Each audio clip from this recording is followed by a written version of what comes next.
Reservation Dogs and Native American Representation in Cinema. The period that we'll be focusing on is 2021 to present, which is the pilot episode of Reservation Dogs, created by Native American filmmaker Sterling Harjo and directed by part Indigenous New Zealander Taiki Watati, and also included 6 other Native American writers who wrote the script. It aired in 2021 and Hulu currently renewed it for its 3rd season just recently. The show's inclusivity and performance made by Indigenous people makes it a groundbreaking form of well-made TV for Indigenous representation. This is a movement that Native Americans can have to tell their stories and their truths and what they want to share with the world, giving opportunities to brilliant Native American actors as well. It is vital to have more representation like this, considering the films and westerns in the past have done to wrongly represent Native Americans coming from the stories of the white perspective. The success of the show makes the voices of Indigenous people to be heard in the way that they want themselves to be heard. In an interview with Harjo by the New York Times, he states how they are making fun of non-Native audiences' expectations while acknowledging aspects of the Native American culture. Aho! Young warrior! Looks as though you've tasted the white man's lead. It's only paintballs. I've had many brothers and sisters meet the same fate in my time. Are you Crazy Horse or sitting? No, I'm not one of those awesome guys. No, I'm more of your unknown warrior. Yeah, you know my name? William Knifeman. I was at the Battle of Little Bighorn. That's right. I didn't kill anybody, but I fought bravely. Well, I didn't actually fight. I actually didn't even get into the fight itself. But I came over that hill real rugged like, I saw Custer like that. That yellow hair, he was sitting there. Marinate on that. Oh. Let's go. Ha!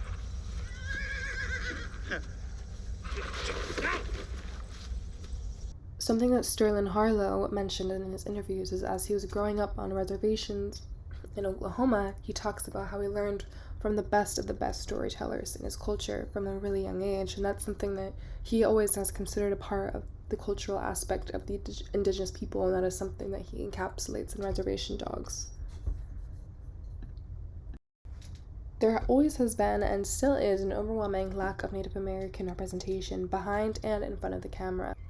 Here is some historical context regarding representation that is important to note. As the Europeans came to America and reclaimed the land that the Native Americans had already claimed in a violent, horrific way, was not the story that the white European people were telling.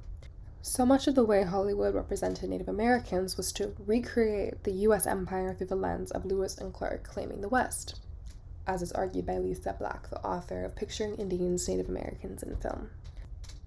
The films that have Native American characters puts white people and their consciousness in the center of the narrative. And these perspectives that are panned out by the Native American characters is indeed the white perspective. These perspectives validates the historic and very incorrect version of the truth that the white settlers innocently and harmlessly moved into the Native territory. In films such as The Silent Enemy, 1930, by William Fairchild, the Native Americans were portrayed and represented as savages, violent, and damaging creatures as white actors dressed up to play them. This impersonation is called redface and is extremely racist and humiliating towards the indigenous culture. In a western called Buffalo Bills in 1944, directed by William Wellman, continues to show these racist stereotypes. You've saved our lives. Anyone would figure himself lucky for the chance. But not everyone would have acted so courageously. She's right, Mr. Cody. We need more men like you to exterminate these savages. They must be wiped out, root and branch.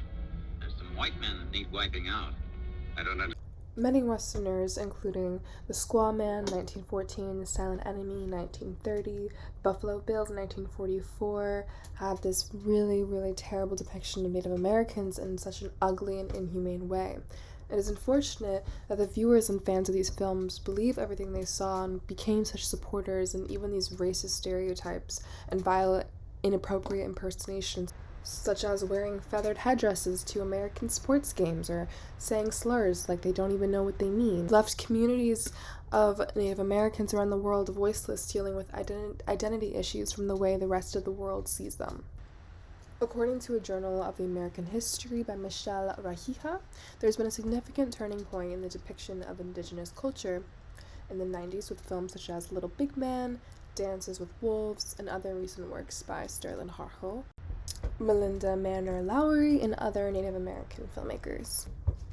One of the earliest films that is acted by Native American actors is a 1914 film by Edward Curtis, who was a photographer and was especially interested in Native American culture. And basically this film was just kind of similar to a documentary style and just encapsulating the everyday tasks and the traditions and cultures of the Native American tribe Kwakwakwakwakwaku. It was filmed during the period of 1885 to 1951 during this potlatch prohibition, which was a Canadian enforced policy that made it illegal for the indigenous communities all along to the North Pacific coast to continue their ceremonial practices for themselves. But because this was a Hollywood film, the Canadian policies actually allowed this tribe to go through with their religion, to go through their ceremonial practices once more just for the sake of the film, which I think is absolutely mind-blowing, that they can just ban this generational tradition and all of a sudden, for the sake of money making for this movie, it's like, oh, just kidding, which is an extremely exploitive, irrational thing to do to the Native Americans. The importance of having modern film and TV created by Native Americans, performed by Native Americans, has the power to set the record straight and gives a platform to insert their truths and humor and creative artistry to the world where it can be respected and understood by both Native and non-Native audiences. And given just how influential the media and film is over society and over how society views Native Americans has such a heavy mental weight for young Native Americans growing up, whether they're living on a reservation or they live in a town and go to school with kids that aren't in a reservation. And I think a really important thing with reservation dogs is that they're kind of incorporating what it's like as a young kid and how it's like to be bullied for being a Native American, and it's raising all of these questions and issues that we've had in our society for so long that just hasn't been seen anywhere on screen. And just by analyzing this episode, it combines so much of truthfulness and so much of this raw emotion that has been felt. Don't we all feel bad? I'm tired of fucking chasing shit. Bad about what? Just all the crimes we do, you know? Like the driver. We really ruined that guy's life. For real. I mean, right now they're probably cutting off his legs from the diabetes we gave him. What if we're the bad guys here, you know? I think we should give the money back. You fucking crazy? Through all the hardships that these kids face on the reservation caused to have a loss of one of their closest friends, Daniel. And as they try and figure out back and forth if they feel bad about this or if they should keep going so they don't become like him, causes some disruption. Seeing him and how fucked up his life is, and seeing how everyone else's life is so fucked up around here, got me thinking like we are the bad guys. You gotta see that. Come on. This place is shit. Fuck this town, Bear. You don't owe anyone anything. Okay, fuck the village. Fuck the people in it. What about Daniel? If Daniel was still here. That's why Daniel's gone. Because this place killed him. You know, I'm not letting it kill me. I'm getting the fuck out. With or without y'all. Laura, come on. I didn't mean it. This show is set up in a way where Native and non-Native audiences can understand and laugh together and hear what's going on and what could be going on behind closed doors on the difficult challenges reservations can face. It's giving a little education, and it's also making fun of things and making fun of stereotypes. My name's Cheese. My pronouns are he, him, and his. I'm a Native American. Cool. Hey, come on.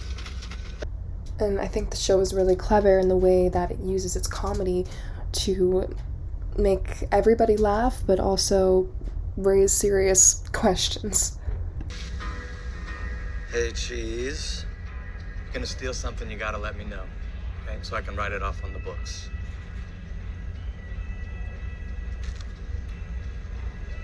Great. Thanks. It's easy as that. We died for our people. We died for our land. What are you gonna do? What are you gonna fight for?